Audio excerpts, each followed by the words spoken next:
నమస్తే welcome to raise గుర్రాలు. ఈ రోజు మనం ఉమ్మడి నిజామాబాద్ గురించి మాట్లాడుకుంటున్నాం. దీంట్లో 8 సెగ్మెంట్లు ఉన్నాయి. అయితే ప్రధానంగా ఇక్కడ చూసుకున్నట్టయితే ఈ 8 సెగ్మెంట్లో గెలిచే అభ్యర్థులు ఎవరు, ఓడే అభ్యర్థులు ఎవరు, అయితే ఈ రేసు గుర్రాలు ఎవరున్నారు, ఏ అభ్యర్థులు రేస్లో ఉన్నారో ఆ రేసు గుర్రాలు ఎవరో ఈనాటి రేసు గుర్రాలో చూద్దాం. అయితే మొదటిగా మనం చూసుకున్నట్టయితే కామారెడ్డి నుంచి ఎవరెవరు పోటీ చేస్తున్నారో చూద్దాం. కామారెడ్డి నుంచి ఎన్నికల బరిలో బీఆర్ఎస్ అభ్యర్థిగా కేసీఆర్ పోటీ చేస్తున్నారు. అలాగే ఇటు కాంగ్రెస్ అభ్యర్థిగా రేవంత్ రెడ్డి, ఇక బీజేపీ అభ్యర్థిగా వెంకటరమణారెడ్డి బరిలో ఉన్నారు. ప్రధానంగా చూసుకున్నట్టయితే ఇక్కడ కామారెడ్డిలో కేసీఆర్ అలాగే రేవంత్ రెడ్డి మొదటిసారిగా పోటీ చేస్తున్నారు ఇక్కడి నుంచి. అయితే ఎవరికి ఎక్కువ గెలుపు అవకాశాలు ఉన్నాయి మనం నవీన్ అడిగి తెలుసుకుందాం. నవీన్ చెప్పండి, ఇక్కడ కామారెడ్డి నుంచి కానీ కేసీఆర్ కానీ అలాగే రేవంత్ రెడ్డి కానీ ఫస్ట్ టైం పోటీ చేస్తున్నారు. మరి కేసీఆర్ ని అలాగే రేవంత్ రెడ్డికి అసలు ప్రజల స్పందన ఎలా ఉండబోతుంది, ఎవరు గెలిచే అవకాశాలు ఎక్కువగా ఉండబోతున్నాయి అంటారు ఇక్కడ? ప్రధానంగా కామారెడ్డి జిల్లా రాజకీయాలకు మాత్రం ఒక్కసారిగా ఆటగా కొనసాగుతున్న పరిస్థితి మొత్తం వచ్చింది. దీనికి ప్రధాన కారణం సీఎం కేసీఆర్ తో పాటు బీఆర్ఎస్ పార్టీ తరఫున సీఎం కేసీఆర్ తో పాటు కాంగ్రెస్ పార్టీ తరఫున ఆ పార్టీ రాష్ట్ర అధ్యక్షుడు రేవంత్ రెడ్డి, అలాగే బీజేపీ తరఫున కూడా ఆ స్థానిక నాయకుడైనటువంటి వెంకటరామరెడ్డి కూడా బరిలో ఉన్నారు. దీంతో కూడా అక్కడ పూర్తిగా రాష్ట్ర ప్రజలందరి మటు కామారెడ్డి వైపు చూస్తున్న పరిస్థితి మాత్రం కనిపిస్తుంది. అయితే ప్రధానంగా చూసుకున్నట్లయితే కామారెడ్డి జిల్లాలో ఇటు సీఎం కేసీఆర్ కు కాస్త గడ్డు పరిస్థితి మాత్రం ఉందని ఖచ్చితంగా చెప్పవచ్చు. ఎందుకంటే కామారెడ్డిలో గత కొంతకాలంగా కూడా మాస్టర్ ప్లాన్ రగడ కొనసాగుతుంది. అయితే అక్కడ ఉన్నటువంటి తొమ్మిది గ్రామాలకు సంబంధించినటువంటి ప్రజలకు వ్యతిరేకంగా అక్కడ ఉన్నటువంటి మున్సిపాలిటీ మాస్టర్ ప్లాన్ ఏర్పాటు చేసింది. దీనివల్ల కూడా పూర్తిగా తమ సంబంధించిన భూములు కూడా కోల్పోతాయని చెప్పి కూడా అక్కడ ఉన్నటువంటి రైతులు, గ్రామ ప్రజలు కూడా పూర్తిగా ఆందోళన వ్యక్తం చేస్తున్నారు. అయితే పూర్తిగా దీనికి అప్పుడు జరిగిన ఉద్యమంలో కూడా ఇటు బీజేపీతో పాటు కాంగ్రెస్ పార్టీ నాయకులు కూడా పెద్ద ఎత్తున పాల్గొన్నారు. రైతులు పూర్తిగా మద్దతు పలికారు.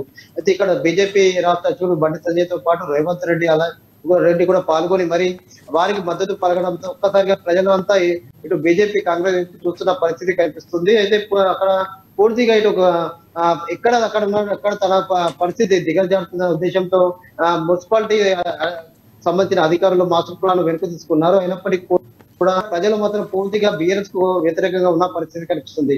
ఇదే కాకుండా ఇటు రెడ్డి సంఘం నాయకులు కూడా ఇటు సీఎం బీఆర్ఎస్ పార్టీకి వ్యతిరేకంగా ఉన్న పరిస్థితి కనిపిస్తుంది. పూర్తిగా తమను రెడ్డిలను అక్కడ ఉన్న బీఆర్ఎస్ పార్టీ నాయకులు పట్టించుకోవడం చెప్పి కూడా గత కొన్నాళ్ళుగా వాళ్ళు ఆందోళన వ్యక్తం చేస్తున్న పరిస్థితి కనిపిస్తుంది. మరోవైపు అక్కడ బీఆర్ఎస్ పార్టీలో కూడా పూర్తిగా మూడు వర్గాలుగా ఉన్నట్టు తెలుస్తుంది.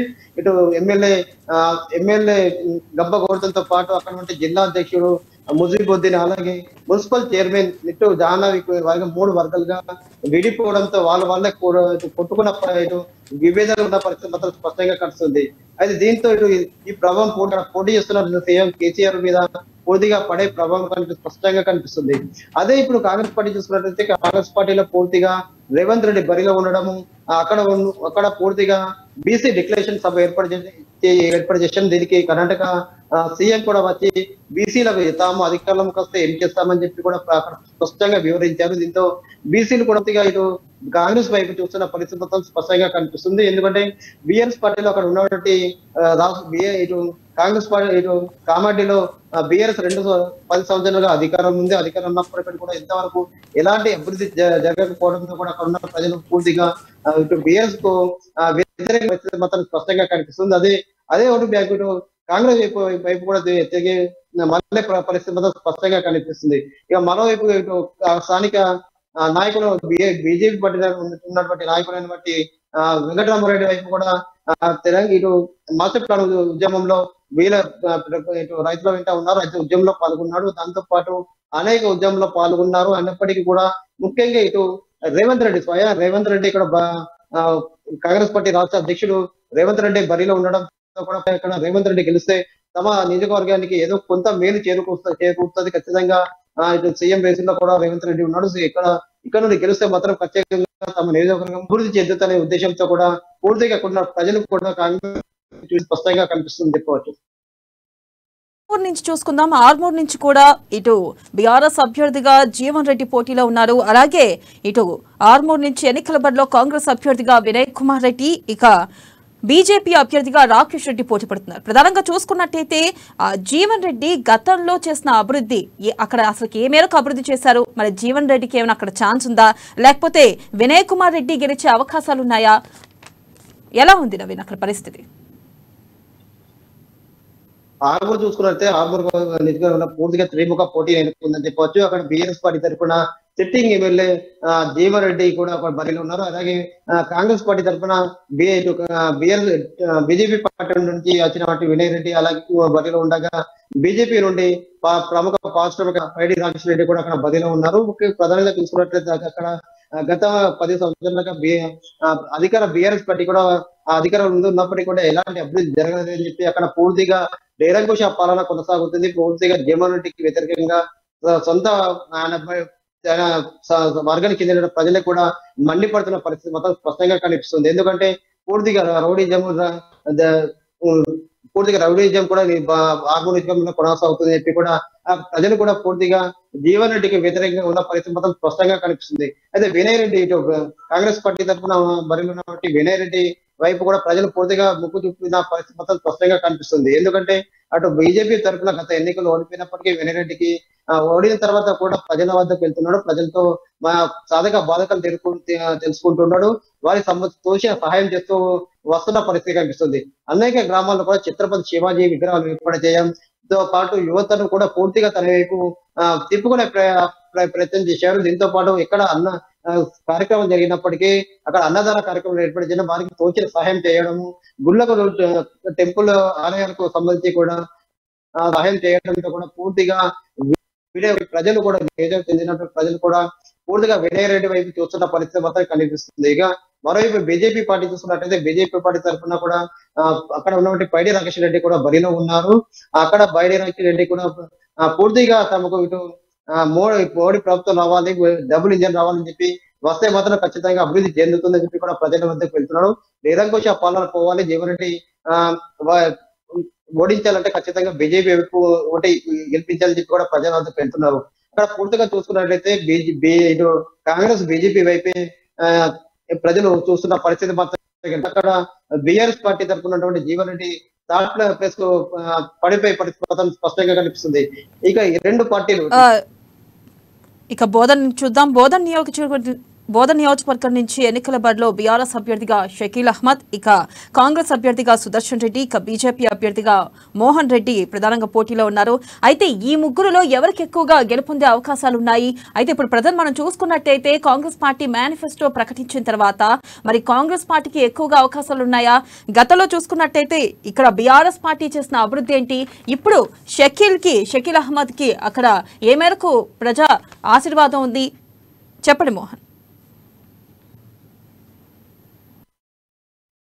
అయితే బోధన్ చూసుకున్నట్లయితే బోధన్ నియోజకవర్గంలో ఇటు షకీల్ గత 10 సంవత్సరాలుగా ఎమ్మెల్యేగా కొనసాగుతున్నాడు. అయినప్పటికీ అక్కడ ఎలాంటి అభివృద్ధి జరగదని చెప్పి కూడా ప్రజలు నమ్ముతున్న పరిస్థితి. బీజేపీ పార్టీ తరఫున వడ్డీ మోహన్ రెడ్డి బరిలో ఉన్న పరిస్థితి కనిపిస్తుంది. అయితే వడ్డీ మోహన్ రెడ్డి కూడా అక్కడ ప్రచారం జరుగుతూ కొనసాగుతున్న పరిస్థితి చేస్తున్నది. ప్రధానంగా షకీలు గత 10 సంవత్సరాలు చేయని అభివృద్ధి కూడా తాము చేసి చూపెడతాము, తమకు ఓటు వేయాలని చెప్పి కూడా పూర్తిగా అక్కడ ఉన్నటువంటి నిజాం షుగర్ ఫ్యాక్టరీ ప్రధానంగా అక్కడ ఇష్యూ కొనసాగుతుంది. నిజాం షుగర్ ఫ్యాక్టరీని ఉమ్మడి ఆంధ్రప్రదేశ్ ఉన్నప్పుడు కూడా పూర్తిగా దాన్ని మూసివేశారు. అయినప్పటికీ కూడా ఎలాంటి ఏ ప్రభుత్వం వచ్చినప్పటికీ దాన్ని పట్టించుకున్న పాపన పోలేదు. ముఖ్యంగా తాము అధికారంలో వస్తే మాత్రం 100 రోజుల్లో నిజాం షుగర్ ఫ్యాక్టరీని తెప్పిస్తామని చెప్పి బీఆర్ఎస్ పార్టీ నాయకులు హామీ ఇచ్చారు. అయినప్పటికీ 10 సంవత్సరాలు అవుతుంది, ఇంతవరకు కూడా హామీగానే నెరవేరుతుందని చెప్పి కూడా ఉన్నటువంటి ప్రజలకు అక్కడ ఉన్నటువంటి కార్మికులు కూడా పూర్తిగా బీఆర్ఎస్ వైపు మండిపడుతున్న పరిస్థితి మాత్రం కనిపిస్తుంది. ఇటు బీజేపీ ఇటు కాంగ్రెస్ వైపు చూసుకున్నట్లయితే మాజీ మంత్రి కాంగ్రెస్ పార్టీ సీనియర్ నాయకులు పొద్దుటూరు సురేష్ రెడ్డి కూడా అక్కడ బరిలో ఉన్నారు.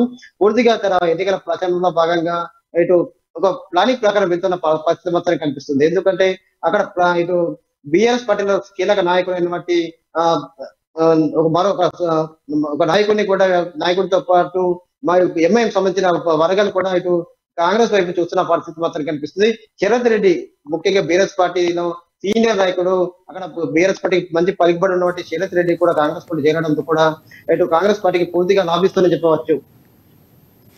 జుక్కల్ చూద్దాం. జుక్కల్ ఎస్సీ నియోజకవర్గం. అయితే ఇక్కడ ఎన్నికల బరిలో బీఆర్ఎస్ అభ్యర్థిగా హనుమంత్ షిండే, ఇక కాంగ్రెస్ అభ్యర్థిగా లక్ష్మీకాంతారావు, అలాగే బీజేపీ అభ్యర్థిగా అరుణ తార పోటీ పడుతున్నారు. అయితే నవీన్, ఇక్కడ ప్రధానంగా చూసుకున్నట్టయితే ఈ ముగ్గురు మధ్య పోటీ ఉండే అవకాశం ఉందా, లేకపోతే ఇక్కడ ఎస్పెషల్లీ జుక్కల్ నియోజకవర్గాల్లో ఇటు బీఆర్ఎస్ లేదా కాంగ్రెస్ అనే ఇక్కడ కాంగ్రెస్ బీఆర్ఎస్ మధ్య పోటీ ఉండే ఛాన్స్లు ఎక్కువగా కనిపిస్తున్నాయా? అయితే గతంలో ఇక్కడ ఈ నియోజకవర్గాల్లో అభివృద్ధి ఎంత మేరకు జరిగింది?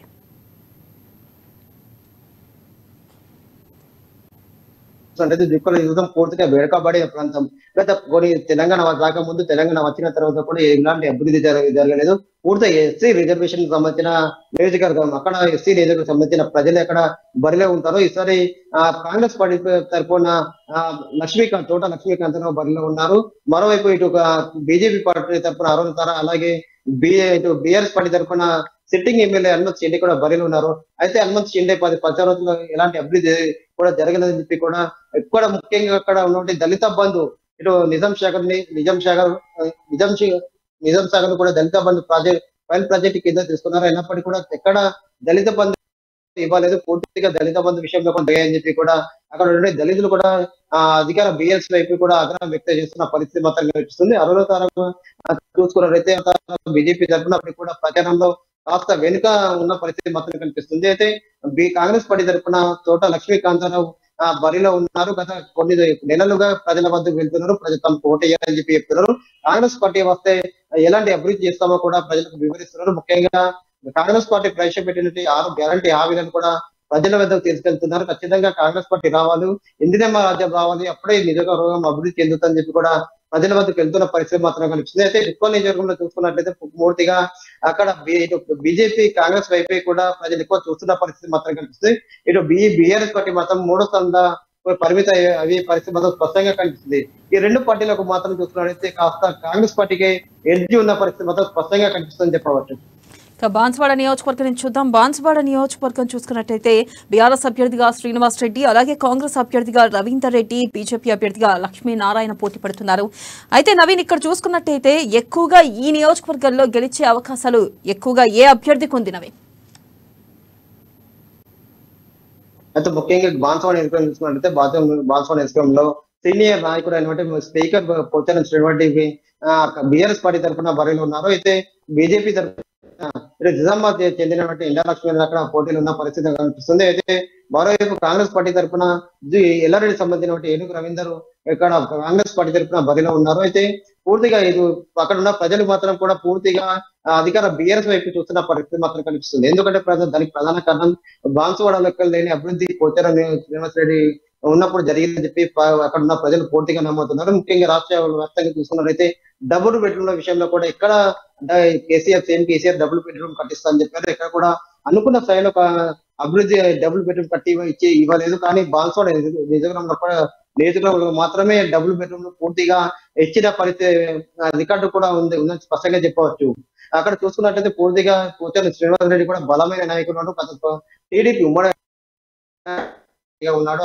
అలాగే ఇటు అధికారులు బీఆర్ఎస్ పార్టీ ఉన్నప్పుడు కూడా మంత్రిగా కొనసాగారు. దాంతో పాటు ఇప్పుడు స్పీకర్ గా ఉన్న పరిస్థితి మొత్తం కనిపిస్తుంది. అయితే పూర్తిగా ఉన్న ప్రజలు కూడా పోచారం శ్రీనివాస్ వైపే చూస్తున్న పరిస్థితి మాత్రం స్పష్టంగా కనిపిస్తుంది. అయితే కాంగ్రెస్ కాస్త పోటీ మాత్రం ఖచ్చితంగా ఇచ్చే పరిస్థితి మాత్రం కనిపిస్తుంది. ఎందుకంటే ఏనుగు రవీందర్ కూడా బలమైన నాయకుడు ఉన్నాడు. అయితే ఖచ్చితంగా ఇటు కాంగ్రెస్ పార్టీ కూడా బలంగా పోటీ చేస్తున్న పరిస్థితి మాత్రం కనిపిస్తుంది.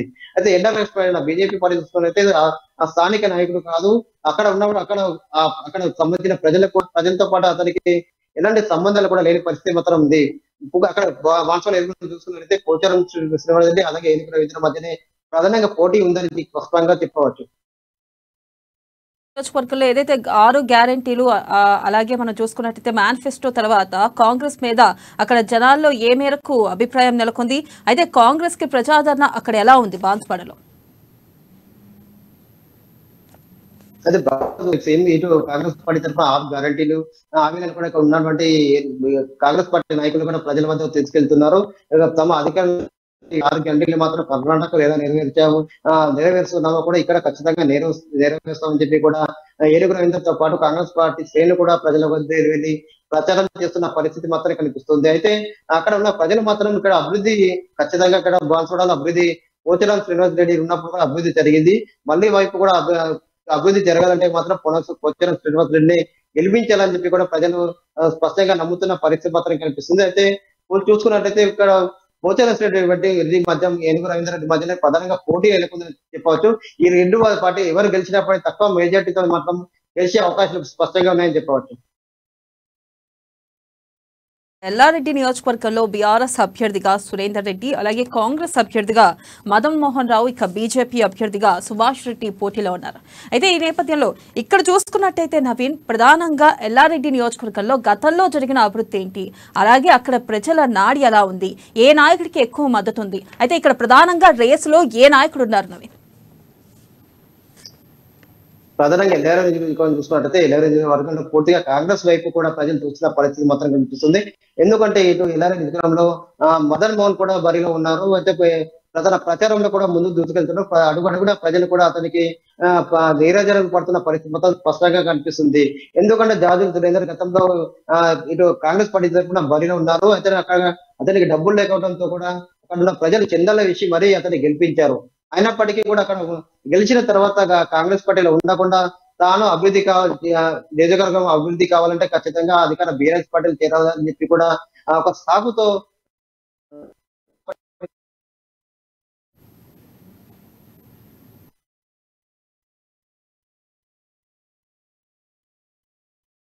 ఎక్కువ ఉన్న ప్రజలు మాత్రం కాంగ్రెస్ వైపు మదన్మోహన్ వైపు కూడా చూస్తున్న పరిస్థితి మాత్రం కనిపిస్తుంది. మరోవైపు చూసుకున్నట్లయితే అధిక ఇటు బీజేపీ పార్టీ తరఫున కాంగ్రెస్ పార్టీ నుండి వెళ్ళినటువంటి సుభాష్ రెడ్డి పోటీ ఉన్నప్పటికీ కూడా ఎక్కువ మదన్ మోహన్ వైపు కూడా ప్రజలు చూస్తున్నారు. అటు నామినేషన్ కావచ్చు, తన టికెట్ కన్ఫర్మ్ అయిన తర్వాత ఒక భారీ ర్యాలీ నిర్వహించారు. భారీ ర్యాలీతో పాటు అడుగడుగున కూడా ప్రజలు అతనికి పూర్తిగా నిరాజనం పడుతున్న పరిస్థితి కనిపిస్తుంది. ఇక్కడ తన కాంగ్రెస్ పార్టీ వస్తేనే, మదన్ మోహన్ వస్తేనే కూడా అభివృద్ధి జరుగుతుందని చెప్పి కూడా అక్కడ ప్రజలు కూడా నమ్ముతున్న పరిస్థితి మాత్రం స్పష్టంగా కనిపిస్తుందని చెప్పవచ్చు. నిజామాబాద్ అర్బన్ నుంచి చూసుకున్నట్టయితే బీఆర్ఎస్ అభ్యర్థిగా పోటీ పడుతుంది గణేష్ బీగాల, అలాగే ఇక కాంగ్రెస్ అభ్యర్థి షబీర్ అలీ, ఇక నిజామాబాద్ అర్బన్ నుంచి ఎన్నికల బరిలో బీజేపీ అభ్యర్థిగా సూర్యనారాయణ గుప్తా పోటీ పడుతున్నారు. అయితే ఈ ముగ్గురిలో దాదాపు ఎవరు గెలిచే అవకాశాలు ఎక్కువగా కనిపిస్తున్నాయి? అలాగే ప్రధానంగా చూసుకున్నట్టయితే ఇక్కడ తెలంగాణలో ఆల్మోస్ట్ ఇటు అమిత్ షా కానీ మోదీ కానీ ఇద్దరు ఇటు ప్రజల్లో సభలు సమావేశాలు నిర్వహిస్తున్నారు, ప్రజల్లో యాత్రలు చేస్తున్నారు. ఈ నేపథ్యంలో మరి బీజేపీది అక్కడ ఏమైనా బీజేపీ పార్టీ వచ్చే అవకాశాలు కనిపిస్తున్నాయా? అక్కడ బీజేపీ అభ్యర్థికి ప్రజల్లో ఏమాత్రం మద్దతు ఉంది? ఇక్కడ ఈ ముగ్గురులో ఎవరు గెలిచే అవకాశాలు ఎక్కువగా కనిపిస్తున్నాయి? నిజామాబాద్ అర్బన్ నియోజకవర్గం చూసినట్లయితే పూర్తిగా అక్కడ బీజేపీ కాంగ్రెస్ వైపే పోటీ నెలకొన్న పరిస్థితి మాత్రం కనిపిస్తుంది. అయితే గత 10 సంవత్సరాల్లో బిగాల గణేష్ గుప్తా ఎమ్మెల్యేగా ఉన్నారు. అయినప్పటికీ కూడా ఎలాంటి అభివృద్ధి జరగలేదు. కేవలం 100 కోట్లు ఇక్కడ కేటాయించాము అభివృద్ధి అని చెప్పినప్పటికీ ఎక్కడ అభివృద్ధి జరగదని చెప్పి కూడా ప్రజలు విశ్వసిస్తున్న పరిస్థితి మాత్రం కనిపిస్తుంది. కేవలం 100 కోట్లతో ఇటు రోడ్డు పక్క డ్రైనేజీలతో పాటు లైటింగ్ మాత్రం ఏర్పాటు చేశారని చెప్పి ఎక్కడ అభివృద్ధి మాత్రం జరగలేదు. పూర్తిగా ముస్లిం వర్గానికి సంబంధించిన ప్రాంతాలకు కావచ్చు, వివిధ ప్రాంతాలకు కూడా పూర్తిగా అభివృద్ధి జరగాలని చెప్పి కూడా రోడ్లు కూడా అధ్వాన్నంగా ఉన్నాయని చెప్పి కూడా ప్రజలు పూర్తిగా నమ్ముతున్న పరిస్థితి మాత్రం కనిపిస్తుంది. అయితే ఇటు బీజేపీ తరఫున కూడా ఇటు ధన్పాల్ సురేంద్ర గుప్తా బలిలో ఉన్నారు. అయితే గతంలో అతనికి టికెట్ ఇస్తారని చెప్పి ఇవ్వకపోవడం, మరోవైపు కూడా ఈసారి టికెట్ ఇవ్వడంతో కూడా పూర్తిగా అక్కడ ఉన్న ప్రజలు కూడా బీజేపీ కాస్త చూస్తున్న పరిస్థితి మాత్రం కనిపిస్తుంది. ఎందుకంటే ధన్పాల్ సురేంద్ర గుప్తా ఎలాంటి మార్గలేని నాయకుడు, అంటే ఎలాంటి కాంట్రవర్సీ లేని నాయకుడు కూడా ప్రతి ఎక్కడికి ఎవరికి ఆపద వచ్చినా కూడా తన ట్రస్ట్ ద్వారా సేవలు అందిస్తున్న గత కొన్ని సంవత్సరాలుగా సేవలు అందిస్తున్నారు. ఇంటింటికి వెళ్ళి ప్రచారంలో భాగంగా ఇంటికి వెళ్ళి కూడా తనకు ఓటు వేయాలని చెప్పి, తనకు ఓటేస్తే ఎలాంటి అభివృద్ధి చేస్తామని చెప్పి కూడా మేనిఫెస్టో కూడా విడుదల చేస్తున్న పరిస్థితి మాత్రం కనిపిస్తుంది. కాంగ్రెస్ పార్టీ చూసుకున్నట్లయితే కాంగ్రెస్ పార్టీ తరఫున అక్కడ కామారెడ్డి చెల్లినటువంటి షబ్బీర్ అలీ నిజామాబాద్ నుండి బరిలో ఉన్నారు. ఎందుకంటే అక్కడ రేవంత్ రెడ్డి బరిలో ఉండడంతో కూడా అక్కడ షబ్బీర్ అలీని కూడా నిజామాబాద్ నుండి బరిలో నిలుపుతున్న కాంగ్రెస్ పార్టీ నిలిపిన పరిస్థితి కనిపిస్తుంది. అదే షబ్బీర్ అలీ ఎన్నికల భాగంగా ఇంటింటికి ప్రచారంలో కాకుండా ప్లానింగ్ ప్రకారం వెళ్తున్నాడు. ముఖ్యంగా ఎవరైతే ఇటు కుల సంఘాలు కావచ్చు, ముఖ్యంగా జేఏసీ నాయకులు, అలాగే విద్యార్థి సంఘ నాయకులు కూడా వాళ్ళతో ఎప్పటికప్పుడు సమావేశాలు ఏర్పాటు చేసి తమకు మద్దతు ఇవ్వాలని చెప్పి కూడా చెప్తున్న పరిస్థితి మాత్రమే కనిపిస్తుంది. జిల్లాకు చెందినటువంటి స్టూడియో విద్యార్థి సంఘ నాయకులు కూడా పూర్తిగా షబ్బీర్ కూడా చూస్తున్న పరిస్థితి మాత్రమే కనిపిస్తుంది. ఇటు అడ్వకేట్ జేఏసీ సభ్యులతో పాటు అనేక మంది ఇటు ఎల్ఐసి సంబంధించిన ఉద్యోగులు కూడా పూర్తిగా శిబిరాల వైపు ఉంటామని చెప్పి కూడా వాళ్ళు ఏకగ్రీవ తీర్మానం చేస్తున్న పరిస్థితి మాత్రం కనిపిస్తుంది. నిజామాబాద్ జిల్లాలో చూసుకున్నట్టే పూర్తిగా బీజేపీ కాంగ్రెస్ వైపే ఎక్కువ పోటీ మాత్రం నెలకొందని చెప్పవచ్చు. ఈ ఇద్దరిలో ఎవరు గెలిచినా మాత్రం తక్కువ మెజారిటీతో గెలిచే అవకాశం స్పష్టంగా ఉన్నాయని చెప్పవచ్చు. నిజామాబాద్ రూరల్ నియోజకవర్గం చూద్దాం. అయితే ఇక్కడి నుంచి కనుక పోటీ పడుతుంది బీఆర్ఎస్ అభ్యర్థిగా గోవర్ధన్, అలాగే కాంగ్రెస్ అభ్యర్థిగా భూపతి రెడ్డి, ఇక బీజేపీ అభ్యర్థిగా దినేష్ కులాచారి పోటీ పడుతున్నారు. అయితే ఇక్కడ ప్రధానంగా చూసుకున్నట్టయితే మరి గోవర్ధన్ గతంలో అభివృద్ధి ఏం చేశారు, అక్కడ అభివృద్ధి ఏ మేరకు జరిగింది, అలాగే ప్రజలు ఏ పార్టీని ఎక్కువగా అక్కడ విశ్వసిస్తున్నారు చెప్పండి నవీన్. నిజామాబాద్ రూరల్ చూసుకున్నట్లయితే జిల్లా అధికారి బీఆర్ఎస్ తరఫున బాజిరెడ్డి గోవర్ధన్ అతనికి మాస్ లీడర్ గా మంచి పేరు ఉంది. ఎక్కడ పోటీ చేసినా కూడా ఖచ్చితంగా గెలుస్తారు అని చెప్పి కూడా అది ఒక మంచి పేరున్న పరిస్థితి మాత్రం కనిపిస్తుంది. అయితే ఈ సంవత్సరం ఆయనకు గడ్డు పరిస్థితి మాత్రం ఉందని చెప్పవచ్చు. ఎందుకంటే ఇటు తన 10 సంవత్సరాల పదవిలో ఉన్నప్పటికీ కూడా నిజంగా ఎలాంటి అభివృద్ధి జరగలేదని చెప్పి కూడా అక్కడ ఉన్న ప్రజలు కూడా పూర్తిగా వస్తున్న పరిస్థితి మాత్రం కనిపిస్తుంది. ముఖ్యంగా మంచి రిజర్వేషన్ సంబంధించి కూడా దాన్ని హైట్ పెంచడం కూడా అక్కడ ఆయనకు పూర్తిగా మైనస్ అయ్యే పరిస్థితి మాత్రం కనిపిస్తుంది. ఇంతకు ముందు గత ఉమ్మడి ఆంధ్రప్రదేశ్ ఉన్నప్పుడు కాంగ్రెస్ పార్టీ ఉన్నప్పుడు కూడా 0.5 టీఎంసీ పెంచుతూ కూడా అక్కడ ఉన్నటువంటి రాష్ట్ర ప్రభుత్వం నిర్ణయం తీసుకుంది. అయితే ఇప్పుడు బీఆర్ఎస్ పార్టీ వచ్చిన తర్వాత 3.5 టీఎంసీలో పెంచుతూ కూడా నిర్ణయం తీసుకోవడంతో తమ 6 గ్రామాలతో పాటు 6 తండాలకు చెందిన ప్రజలు కూడా పూర్తిగా భూములు కోల్పోతాం, పూర్తిగా రోడ్డు పడిన పరిస్థితి ఉందని చెప్పి కూడా మండిపడుతున్నారు. ఖచ్చితంగా బీఆర్ఎస్ పార్టీకి వ్యతిరేకంగా తాము ఖచ్చితంగా నామినేషన్ ఇస్తామని చెప్పి చెప్తున్న పరిస్థితి మాత్రం కనిపిస్తుంది. అయితే ఇది కాస్త బాజిరెడ్డి గోవర్ధన్ కూడా పూర్తిగా మైనస్ అయ్యే పరిస్థితి మాత్రం కనిపిస్తుంది. అక్కడ ఉన్నటువంటి కాంగ్రెస్ పార్టీ తరఫున భూపతి రెడ్డి ప్రచారంలో ఉన్నారు. గతంలో పోటీ చేసి ఓడిపోయినప్పటికీ కూడా అక్కడ అతనికి ఈసారికి అక్కడ ఉన్న ప్రజలు మాత్రం పూర్తిగా సానుభూతి మాత్రం ఉన్న పరిస్థితి కనిపిస్తుంది. చెందలేసి మరి తమ భూపతి రెడ్డికి అక్కడ ఉన్న ప్రజలు ఎదురు చెందిన ప్రజలు కూడా ఇస్తున్న పరిస్థితి మాత్రం కనిపిస్తుంది. అంటే పోటీలో కూడా తన 6 గ్యారంటీ హామీలు ఏమున్నాయో 6 గ్యారంటీ హామీలను కూడా ప్రజల వద్దకు తీసుకెళ్తున్నాడు. తమ అధికారంలో వస్తే మాత్రం ఖచ్చితంగా అభివృద్ధి చేస్తామని చెప్పి కూడా ప్రజలకు వెళ్తున్నారు. వ్యవస్థ పరిస్థితి మాత్రం కనిపిస్తుంది. ఇక బీజేపీ పార్టీ తప్పని చూసుకున్నట్టే దినేష్ కులాచారి కూడా బరిలో ఉన్నారు. ఇంటింటికి వెళ్ళి ఎన్నికల తేదీ షెడ్యూల్ రాకముందు కూడా ఇంటికి వెళ్తున్నారు. తమకు ఓటు వేయాలని చెప్పి కూడా డబుల్ ఇంజన్ రావాలని చెప్పి వస్తే అభివృద్ధి జరుగుతుందని చెప్పి కూడా ప్రచారం చేస్తున్న పరిస్థితి మాత్రం కనిపిస్తుంది. తన అధికారంలో వస్తే మాత్రం ఖచ్చితంగా మంచిప రైతులను ఆదుకుంటామని చెప్పి కూడా మంచిప గ్రామానికి చెందినటువంటి అమ్మవారికి పై శపథం చేస్తున్న పరిస్థితి మాత్రం స్పష్టంగా కనిపిస్తుంది. దీంతో మంచిప గ్రామానికి చెందిన ప్రజలు కూడా బీజేపీ వైపు చూస్తున్న పరిస్థితి మాత్రం కనిపిస్తుంది. అక్కడ నిజవరం చూస్తున్నట్టయితే పూర్తిగా కాంగ్రెస్ బీజేపీ వైపే కూడా ప్రజలు ఎక్కువ చూస్తున్న పరిస్థితి మాత్రం స్పష్టంగా ఉందని చెప్పవచ్చు. అయితే నవీన్, ప్రధానంగా చూసుకున్నట్టయితే టోటల్ నిజామాబాద్ వ్యాప్తంగా పార్లమెంట్ నియోజకవర్గంలో దాదాపు 8 ఈ నియోజకవర్గాల్లో ఇటు బీఆర్ఎస్ఏ కానీ బీజేపీ కానీ కాంగ్రెసే కానీ ఎన్ని సీట్లు గెలుచుకునే అవకాశం ఉంది, ఏ పార్టీకి ఎక్కువ మెజార్టీ వచ్చే అవకాశం ఉందంటారు?